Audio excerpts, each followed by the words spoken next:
Oh, hello. I'm back for more licensed video game shenanigans, continuing my look at Dr. Slump, a series that started in the early 80s.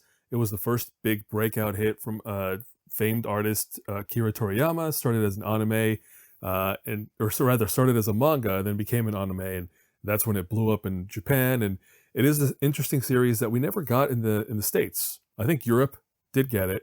Uh, Latin America got it, translated or dubbed rather, or maybe just subtitled for those regions. But yeah, in the US in particular, I'm pretty confident we just never got the anime. And then we got the manga eventually, like in the early aughts, translated into English, of course. But yeah, it was just something that basically bypassed the States completely.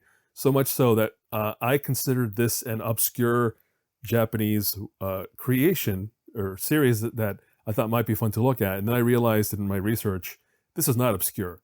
This is obscure to Americans, but to everyone else around the world, Dr. Slump is huge. It's a huge thing. And I can understand why. It's really charming. It's really funny. It's a bit problematic in some of the humor, because it is kind of sexist humor in the way it treats women. It has some racist caricatures that is just because of Japanese tropes of the time, and rather whether that forgives it or whether it's worth looking at because of that, I leave that to the reader or the viewer. But from what I saw, it's really charming. It's really funny. It reminds me of The Simpsons or Animaniacs or these sort of reverent, clever cartoons and sitcoms where it's animated, so it has that aspect to it, but it's also really cleverly written and funny, and it just makes fun of adults generally. Like, adults are big idiots is kind of the running theme.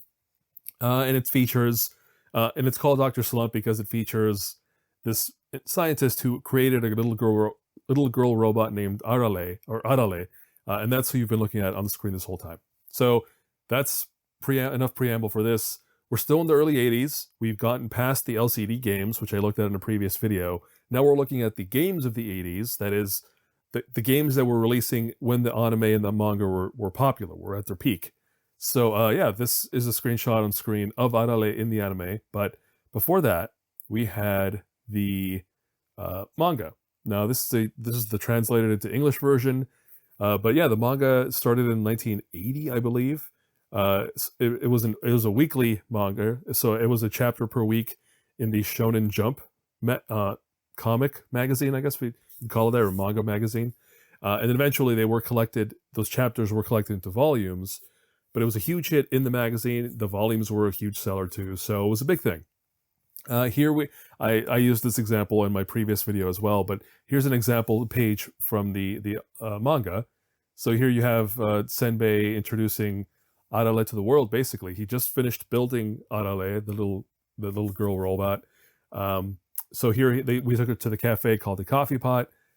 She requests engine oil because she doesn't understand that that's not a normal thing that a human would say. So yeah, a lot of the early comedy is just Arale being an awkward robot, and then her not getting into trouble, just everyone reacting to that, her being a weirdo, because she says and does things that a robot might say, but a human would not. So yeah, she says engine oil. Senbei, her creator, says, no, she meant juice. So there's that. And Arale is like, are you sure? And they go from there. And then when asked her age, she tells the truth, which is she was just created, so she's 0 years old. And then Senbei has to correct it to 13. A weird aspect of I think, because she's a very short, very little girlish character, but by giving her the arbitrary age of 13, it does put her into like middle school. So all her friends and a lot of the people she hangs out with are middle schoolers. Yeah, so there you go. That's a page of the manga. And then last time I also used this. So basically that's a chapter. And then here's the same scene from the anime, which is fairly faithful.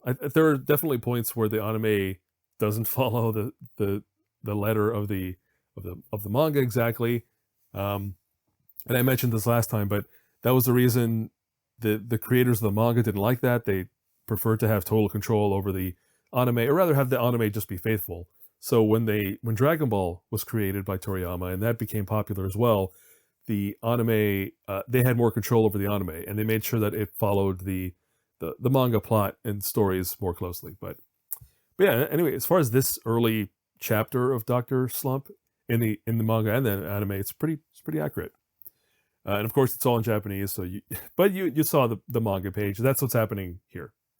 So Adale is just being introduced to different people, and she's saying all the wrong things. So there you go. That's the anime.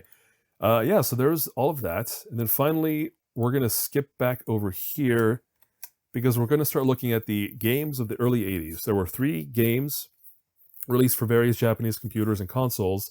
The first game is Doctor Slump for the Arcadia 2001.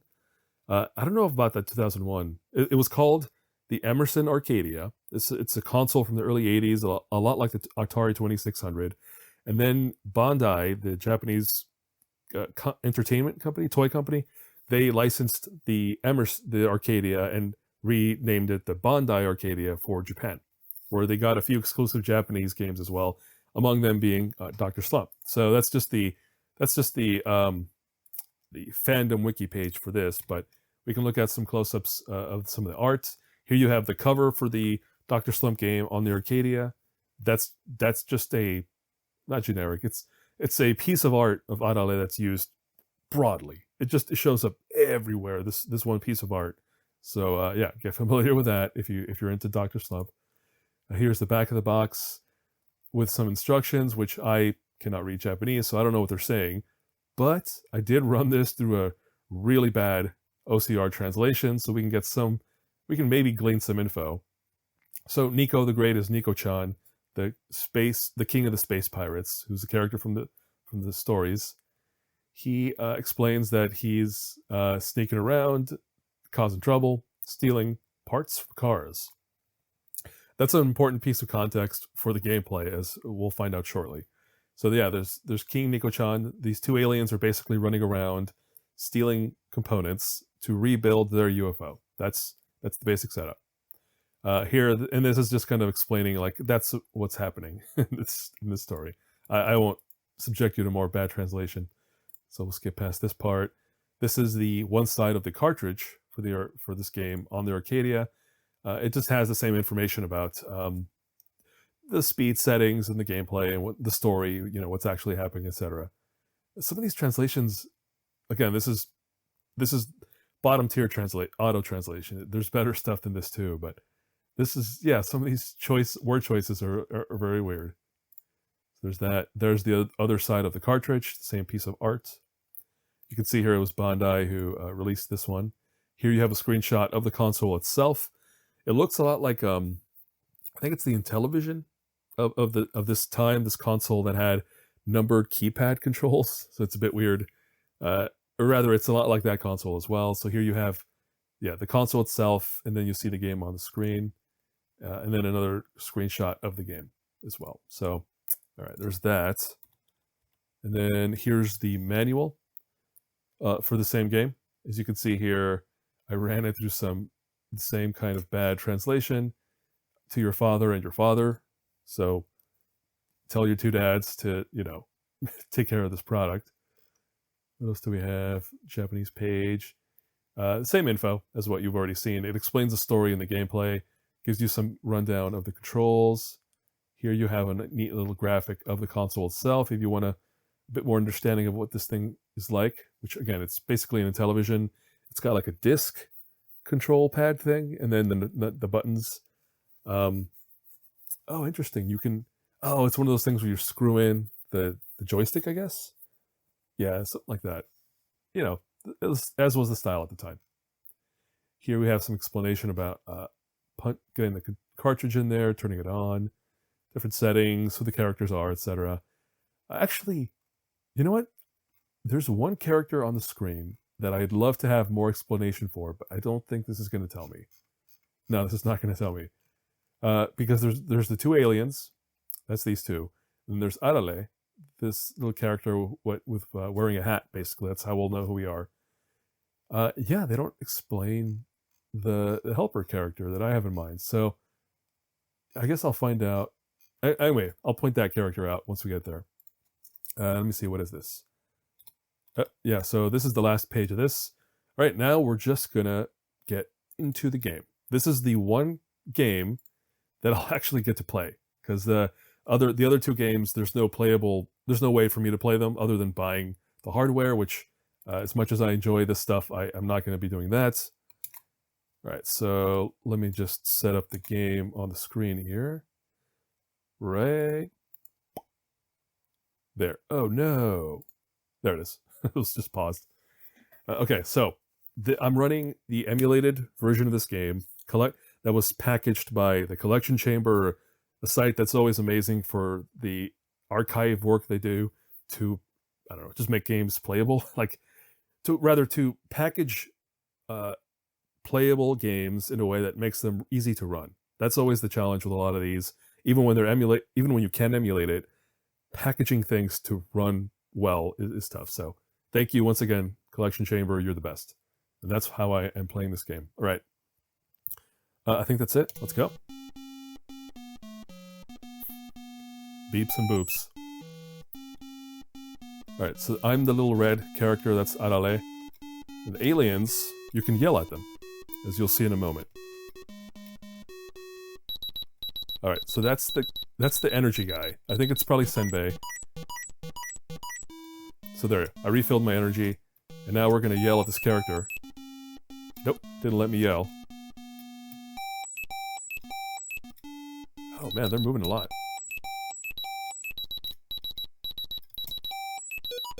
There you go, I knocked one out. So you're supposed to yell at the aliens. I fueled up. Yeah, you're supposed to yell at the aliens to take them out. And right now they're not doing anything, but eventually you'll see them start to steal stuff. Alright, refueling. There it is. Yeah, they're not doing much.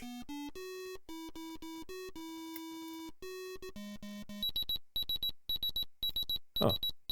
It's taking a while. Let's keep refueling. Oh, you know what? Why they're not stealing is because I'm yelling at them.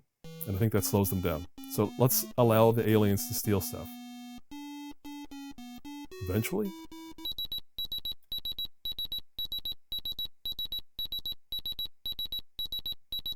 Yeah, I don't need it.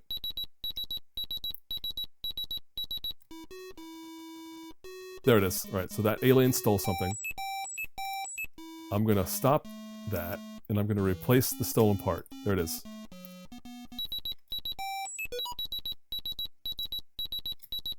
And that's it.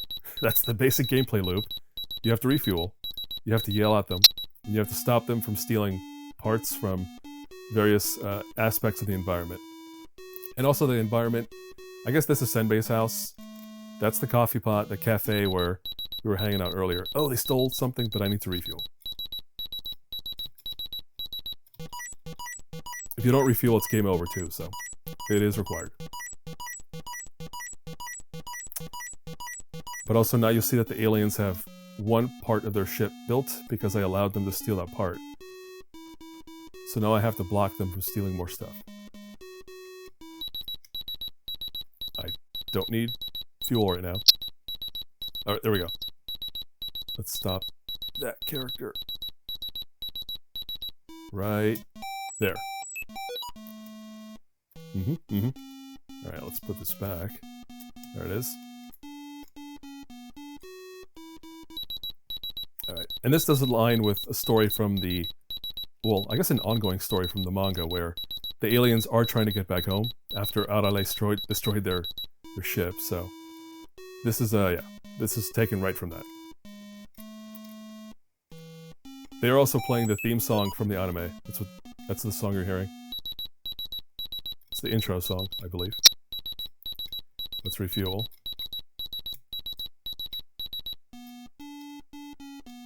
Oh!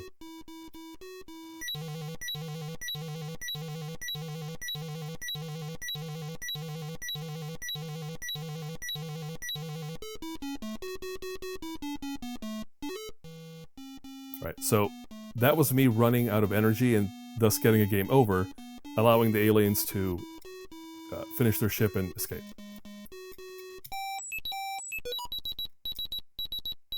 Alright, we're going to replace that. But you can see here it wasn't game over because I did get to... I have 3 lives, which are the 3 little hat icons at the top. And that's kind of it. I could continue, but it's a very simple game, very Atari 2600-esque. And I think that's all we'll focus on for this time. But again, just keep in mind, that was the one playable game. That is playable without going and buying a bunch of hardware from Japan, which I'm sure would be really expensive. Unless you live there, then it's probably super cheap and easy to find. All right, well, that was the Arcadia. That was the release from 1983. Again, the simplest possible visuals and gameplay you can imagine. Then we're going to hop back over to... Hold on, let me set all this up again. There we go. Because now we move on to... Boop. This guy right here. The game called Dr. Slump Bubble Blitz, released in 1984 by Enix for the, what is it? What is this machine called? The NEC PC 6001. That is that first game on the Arcadia, that was a dedicated console. Now we're moving on to some PCs. So this game was released on this PC 6001. And yeah, there you go. That's the basic info from this page. Let's look at some art. Not a whole lot of art for this one, actually.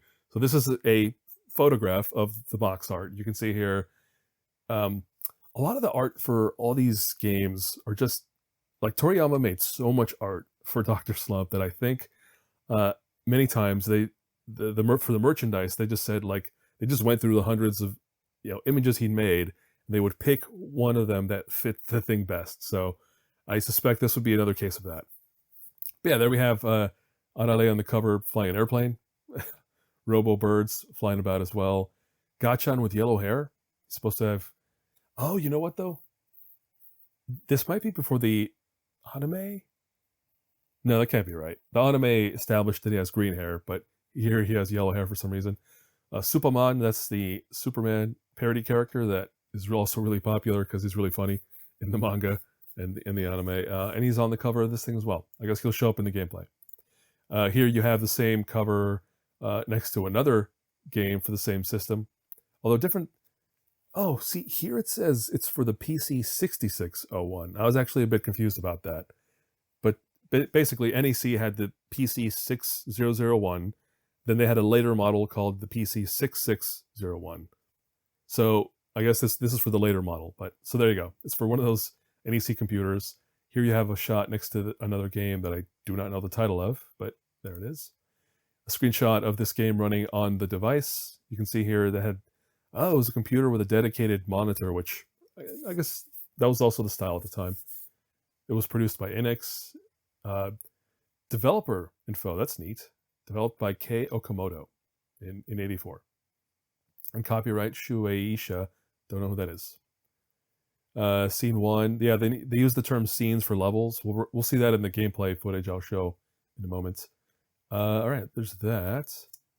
Hold on, let me just see. Oh, we're not there yet. All right, so there's that. So there's some images I had set up, and now we're gonna look at some footage. So this is the title screen from this video gameplay clip. Same info as the screenshots or the photographs we were looking at. Developed by Kei Okamoto. I think that's neat because I believe in the 80s it was rare for Japanese developers to get credit like this. So it's cool that for this game they said, yeah, full credit. Let's make sure that they get set up.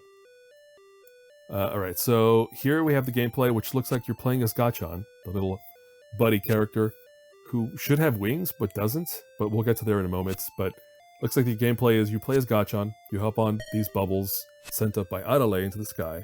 It's like a platformer basically, and you have to collect candy. And this is odd because Gachan specifically eats inanimate matter. He'll eat metal, he eats cars, various objects that are not actual food for humans, but yeah, he's just a little strange alien character they find when they travel back into the past. It's a whole thing. But yeah, Gachan shows up early and he sticks around for a long time. I think for the whole series, he's always around. But yeah, so here in this clip, we have. Hold on, let me click on that to see the time remaining. These are all very short clips too, so I'll just let them all run. But then here, for some reason, you have to obtain the power of flight by meeting that one character up in the sky. But just know that in the story, he already has wings the whole time. He's always flying. But yeah, you collect candy, you get points for it, as is the style here in these games. They're all like... everyone's working off arcades. Arcades is the first form of video games, so when they made home versions of things, there always had to be like a score. The score was that's just how it was. Here we're returning to Adelaide for some reason. Not clear why. Like, it's really not super clear. Alright, there was that first clip. Here's another clip. This is from scene 2, so this is after advancing to the next level. You can see here... The sky is really the main indicator that you've moved on. But also you have different characters showing up, like different birds, there's an airplane. Adelaide looks the same. That little character what's that character's name? Chibito? Like a little chibi devil kid who wants to reap souls, and I believe he's especially interested in little girls' souls, which are the most valuable. It's the whole thing in the manga and in the anime. You gotta watch it to get any context for that. But yeah, so I do like that this is spring. First of all, characters here are recognizable, right? That Arcadia game, while neat, I guess, like it's playable. It's really good from a playability perspective, but those visuals not so great. Here we actually have like recognizable characters from the thing this is based on, which is always a challenge when you're making licensed games at this time, because you can call it a Star Wars game, but when it's just groupings of blocks that are meant to represent like different characters and ships and anything, or characters like this, like it's hard to convey that visually. But here they have. I'd say like that's definitely Gachan. That was definitely Adelaide down below. Everything else here looks pretty generic. Oh, looks like we're flying again. Like these birds, I don't think that's from the anime or the manga, as far as I know. Well, let me check the volume. Alright. Oh, there we go. Collecting candy. Is that the end of the clip? Oh. Sometimes it freezes for me. I don't know if it's going to freeze in the final footage, but like at the moment it looks like it's paused. Alright, well, we're getting close to the end of the clip anyway. And yeah, it looks like we're descending again. So I'm guessing the player here is going to go toward Adelaide. Where is Adelaide? There she is. Oh, you're supposed to collect that little person icon. Okay, that was the second clip. Here's the third clip. They get a lot shorter from this point. And these are obviously not my clips. I'll link to the source for these, but it was very, very helpful to find this Twitter thread where somebody just talked about this game. They wrote about this game, and they had gameplay clips and everything, and it's the one source of footage for this game anywhere on the internet that I could find. So I'm very glad I did find them. Here we have scene 4. We have some cherries showing up now. We have some bubble candy. You have bombs dropping, it looks like. So yeah, it's the usual leveling up system. Like, it's getting more busy. There's more obstacles and hazards and such. Here we have, I think, game over. Yeah. So this is so this player got to scene 4, and that was it. So this is the end of their playthrough in these clips. Oh, but that's neat. Like, so again, I'll go back to the first clip real quick. Yeah, I think visually it looks good. Gameplay wise, I think I understood what was going on. I could probably play it if I had a copy of it. So yeah, there we go. So that's Dr. Slump Bubble Blitz for the NEC 6601, as we just confirmed.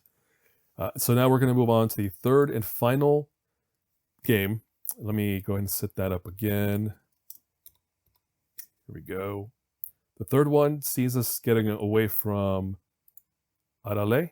There we go. And controlling Senbei. Senbei Norimaki, who's the creator of Arale. He gets his own game here. He gets to actually be the main character, which is actually a running joke in the manga and the anime that Senbei, like Toriyama, created this series with the intent that this guy would be the main character, but then of course Arale, the cute little girl robot, immediately becomes the most popular character and overtakes the whole thing. And eventually they do add her name to the titles, but yeah. So anyway, in any case, Senbei here for a change does get his like starring role in a video game, which I think is the only time. Every other game before this, now the LCD games might have had Senbei in a player character role, but every game after this is going to be Arale for everything. Just know that. All right, let me just get back to, here we go. Here's some art we can look at. So again, this does not look like it's art made for this game. It was just a piece of art that Toriyama made, and they said like, yep, put that on the box. That's good. That's Senbei in the middle, Arale on the right, Arale's friend Akane on the left. That's who those people are. Here we have the back of the box. This is interesting. That's the developer at the top of this box. He got a little quote where he gets to talk about like his role on this game, on this project. I can zoom in here. You can see here some of the screenshots of the gameplay, and there's some little notes which I can't read, but I did run this through really bad OCR translation. You can see here that the developer is a guy named Takashi Goto. He was 19 years old, getting a commercial game published. And then you get a whole bunch of details about him. Just stuff he's worked on. It looks like it was a heartwarming experience working on this game. That's good. Something about the background music.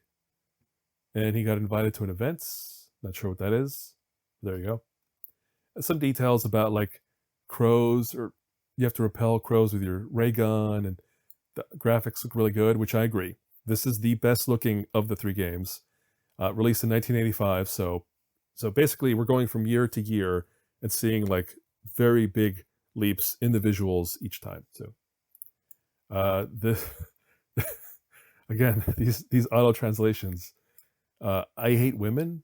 Like, I don't know if that's appropriate for if that's actually what it says, but that's what the translation program decided it should say. Here, oh yeah, I forgot this detail. It was a cassette game. I don't know if you all remember this time in history where you would load up a game from a cassette tape. It would spend some time copying the data from the tape into the system memory, and then that's how you'd play this game eventually. Okay, so there's that piece of art. We looked at that. We looked at that. Oh, that's that. I have no manual for this one, so there's nothing there. So we're gonna go ahead and look at the gameplay footage for this game now. There it is. You can see here what the startup for a Sharp X1 computer looks like. So once again, there are scores, and then here you have the game. So I think pretty straightforward. Is there sound? There it is. There's sound. I was looking at my sound meters like, hold on, is there sound here? Anyway, as I was saying, the gameplay is you move Senbei across the screen, which means that's how you dodge poops and obstacles and whatever else. And then you also control the kite. Like, you move the kite, and then you collect balloons with that, I believe. So those are the two main ways to move, the two movement aspects here. You're avoiding the poops, you're avoiding, I think just that. Like, what else is there? The crows are dropping poops, you're avoiding them. In the background, I haven't been noting it, but every character in the back and location is recognizable.